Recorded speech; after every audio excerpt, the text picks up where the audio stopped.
Welcome back to clean news Rajasthan की 10 फटाफट बड़ी खबरों में आपका स्वागत है। इससे पहले आप न्यूज को कहां से देख रहे हैं हमें कमेंट्स में बताना बिल्कुल न भूलें। साथ ही वीडियो को लाइक और चैनल को सब्सक्राइब भी करें।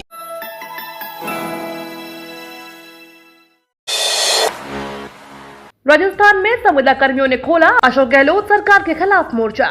राज्य सरकार द्वारा हाल ही में संविदा कर्मियों के लिए बनाए गए रूल्स का विरोध शुरू हो चुका है। संविदा कर्मियों ने रूल्स में संशोधन किए जाने की मांग को लेकर सरकार के खिलाफ मोर्चा खोलने का ऐलान कर दिया है। संविदा कर्मियों ने राहुल गांधी की भारत जोड़ो यात्रा के साथ ही सरदार शहर उपचुनाव में भी राज्य सरकार के खिलाफ मोर्चा खोलने की चेतावनी दी है। सरकार ने हाल Rajasthan construction hiring to civil post 2022 बनाए हैं। अब संविदा कर्मी इन रूल्स में संशोधन की मांग को लेकर सरकार का विरोध कर रहे हैं। राजस्थान में राहुल गांधी की भारत जोड़ो यात्रा निकली तो बीजेपी चित हो जाएगी। भारत जोड़ो यात्रा को लेकर कल पीसीसी अध्यक्ष गोविंद सिंह डोटासरा ने उद्घाटन किया। इस दौरान पीसीसी चीफ गोविंद सिंह डोटासरा, चिकित्सा मंत्री प्रसाद लाल मीणा और मंत्री प्रताप सिंह खाचरियावास ने यात्रा को लेकर कहा, कांग्रेस के प्रतिद्वंदियों को खुलकर सीधी चुनौती है। लाखों लोग राहुल गांधी का राजस्थान में आने का इंतजार कर रहे हैं।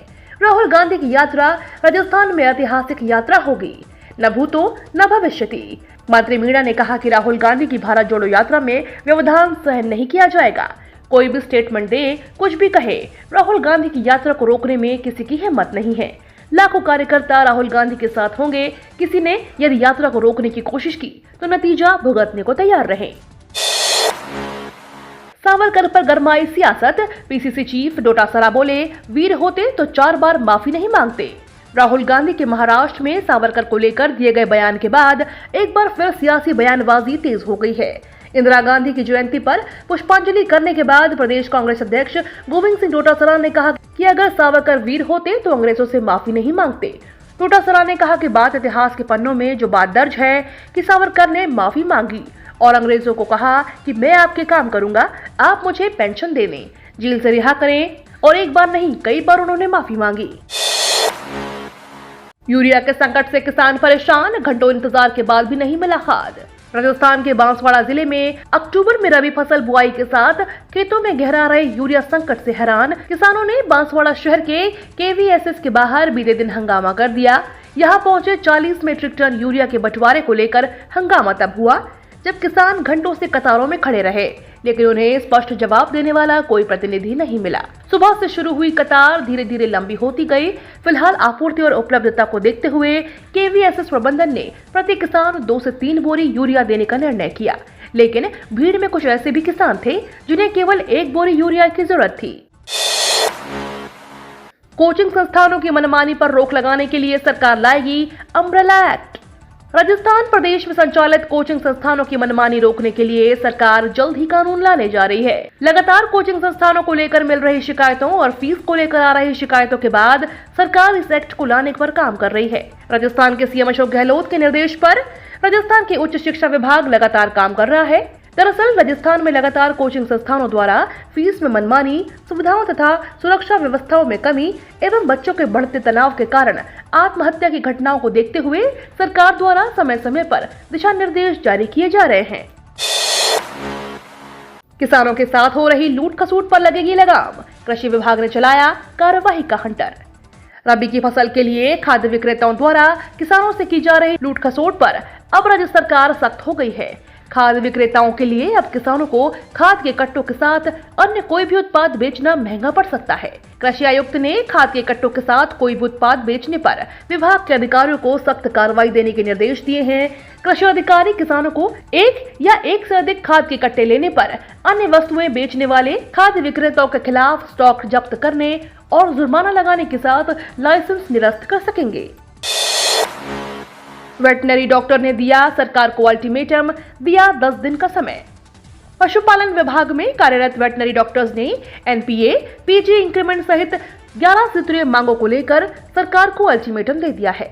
वेटनरी डॉक्टर एसोसिएशन राजस्थान की ओर से अपनी मांगों को लेकर मुख्यमंत्री अशोक गहलोत, सीएस उषा शर्मा के साथ ही पशुपालन विभाग के शासन सचिव को अपनी मांगों का ज्ञापन सौंपा। एसोसिएशन के प्रदेशाध्यक्ष डॉक्टर इंद्रजीत सिंह ने कहा कि 5वें, 6ठे और 7वें वेतन आयोग की ओर से मेडिकल डॉक्टर और वेटनरी डॉक्टर को समान वेतन भत्ते देने की सिफारिश की गई है। लेकिन वेटनरी चिकित्सकों के साथ अन्याय हो रहा है। एक अलग मंत्रालय व अलग विभाग होने के बावजूद भी गोपालन विभाग के पास स्वयं का एक पशु चिकित्सक नहीं है। भारत अकेला देश जिसने दुनिया को रास्ता दिखाया। उपराष्ट्रपति जगदीप धनखड़ ने कहा कि भारत अब फिर से विश्व गुरु बनने की तरफ अग्रसर है। स्वामी विवेकानंद का सपना अब साकार हो रहा है। जो परिकल्पना की थी वह जमीनी हकीकत बन रही है। पूरी दुनिया में ऐसा कोई श्रेष्ठ संस्थान नहीं है जो भारतीय दिमाग पर आश्रित नहीं हो। दुनिया की बड़ी से बड़ी कंपनियों में चले जाइए, शीर्ष पर भारतीय ही मिलेगा। उपराष्ट्रपति धनखड़ ने शनिवार को खेतड़ी में पोलो मैदान से स्वामी विवेकानंद संदेश यात्रा का शुभारंभ किया। समारोह को संबोधित करते हुए उन्होंने कहा कि आज भारत के युवाओं को अपनी शक्ति दिखाने के अवसर मिल रहे हैं। भारत ने वह स्थान प्राप्त किया है जो देश और दुनिया के किसी को नहीं है। पूरा विश्व एक संकट को झेल रहा है। भारत अकेला देश है जिसने दुनिया को एक रास्ता दिखाया है। सभी धर्मों के सभी देशों के सताए लोगों को भारत में आश्रय मिलता है। हमने आक्रमण बर्दाश्त किए हैं, हमारी संस्कृति पर कुठाराघात देखा है, लेकिन हमने किसी की 1 इंच जमीन नहीं दबाई। सियासी संग्राम के बीच सोनिया के साथ बैठे नजर आए सीएम गहलोत। राजस्थान में चल रही सियासी संग्राम के बीच शनिवार को दिल्ली से आई एक तस्वीर ने हलचल मचा दी। यह तस्वीर थी पूर्व प्रधानमंत्री इंदिरा गांधी की जयंती पर दिल्ली में शक्ति स्थल पर हुए कार्यक्रम की। तस्वीर में सबसे आगे ही फोटो में यूपीए चेयरपर्सन सोनिया गांधी बैठी थी। इनके एक तरफ कांग्रेस अध्यक्ष मल्लिकार्जुन खड़गे, वहीं दूसरी तरफ राजस्थान के मुख्यमंत्री अशोक गहलोत नजर आ रहे थे। तस्वीर के सामने आते ही सियासी गलियारों में हलचल मच गई है। गौरतलब है कि कांग्रेस के राष्ट्रीय अध्यक्ष को लेकर हुए घटनाक्रम से ऐसे कयास लगाए जा रहे थे कि आलाकमान मुख्यमंत्री गहलोत से नाराज है। वहीं अब गहलोत सोनिया के बगल में बैठे नजर आए हैं तो एक बार फिर से सियासी गलियारों में कानाफूसी शुरू हो गई। राजस्थान में बड़ा नवाचार, सस्ते बिजली से करेंगे ग्रीन हाइड्रोजन का उत्पादन। सौर ऊर्जा से अब ग्रीन हाइड्रोजन भी बनेगी। प्रदेश में 269 गीगावाट अक्षय ऊर्जा उत्पादन क्षमता को देखते हुए सरकार ने ग्रीन हाइड्रोजन पॉलिसी लागू करने की तैयारी कर ली है। इसके तहत ग्रीन हाइड्रोजन का उत्पादन के लिए अक्षय ऊर्जा उपयोग में ली जाएगी। इसमें ज्यादातर हिस्सा सौर ऊर्जा का होगा। प्रदेश के बड़े उद्योगों में यह हाइड्रोजन उपयोग में आएगी और उससे कार्बन उत्सर्जन कम होगा। इसके लिए प्रदेश में ग्रीन हाइड्रोजन प्लांट और पार्क विकसित होंगे। अभी 1,30,000 करोड़ निवेश के लिए 7 कंपनियां पहुंच चुकी है। राजस्थान देश में ऐसा पहला राज्य है जहां यह पॉलिसी लागू हो रही है। अभी तक केंद्र सरकार ने यह पॉलिसी लागू की है।